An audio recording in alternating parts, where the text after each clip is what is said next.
What's up guys, it's Sam here, and today we're going to be doing another video of In 5 Minutes. We'll be explaining what smart contracts are. So before we get into it, remember to hit the like button, hit the subscribe button, it really helps out an awful lot. And to check out all of our socials that are linked down below, from TikTok to Instagram to Facebook.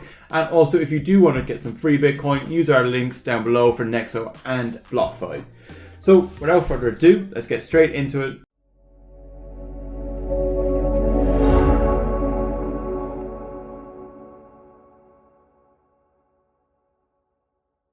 So, smart contracts are very popular nowadays, and when they came about, they were introduced and first talked about by Nick Szabo in 1977.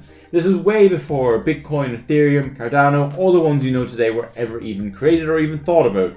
So this guy was a lawyer and a bit of a cryptographer back in his day, and basically what he wanted a distributed ledger to store contracts, and that is now what we know as smart contracts. They're basically like real world contracts, but the only difference is that they are completely digital. And in fact, a smart contract is like a programmed piece of money that is then stored upon the blockchain.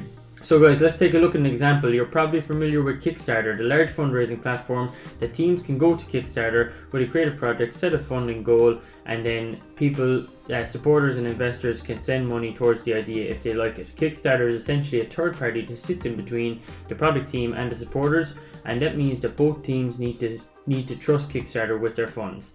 For example, if the project is successfully funded, they need to trust that the money goes to the team, or if the project fails to get funding, they need to trust that their money will be refunded to them. So this essentially is exactly what a smart contract does, just with a third party. And smart contracts are set to cut out the middleman like Kickstarter, and they will release the funds when the deal is done. So let's create a smart contract. For this, we can program the smart contract so that it holds all of the received funds until a certain goal is reached. Supporters of the project can not withdraw their money until the rule is completed. So if the project is fully funded, the contract automatically passes the money to the creator of the project, and if the project fails these goals, to reach these goals, then it is automatically refunded to the supporters. This is pretty good. It's a pretty easy way of explaining what a smart contract is. And contracts are all stored inside the blockchain and are completely distributed. So with this technique, the third party is no longer needed, so you will not have the likes of Kickstarter or anything along the same lines as that involved in any of these transactions. So guys, why should we trust a smart contract? Well, because smart contracts are stored in the blockchain, they inherit some interesting properties. They are immutable and they are distributed.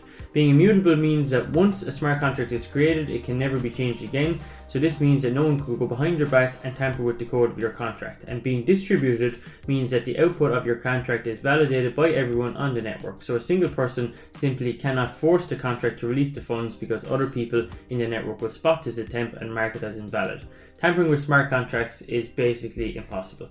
Smart contracts can be applied to many different things, not just unclaimed property. For example, banks could use it to issue loans, insurance companies could use it to process certain claims, and postal companies could use it for payment on delivery, and so on and so forth. So you might wonder how you can use smart contracts. Well, there are a handful of smart contract programs at the moment, from Ethereum to Polkadot and recently even Cardano. They're specifically designed to hold smart contracts and can be programmed using the special programming language called Solidity. This language was specifically created for Ethereum and uses a syntax that resembles JavaScript. It is also worth knowing that Bitcoin also has a support for smart contracts, although it is nowhere near as scalable and is extremely limited compared to Ethereum. So now you know what a smart contract is at its very basic level.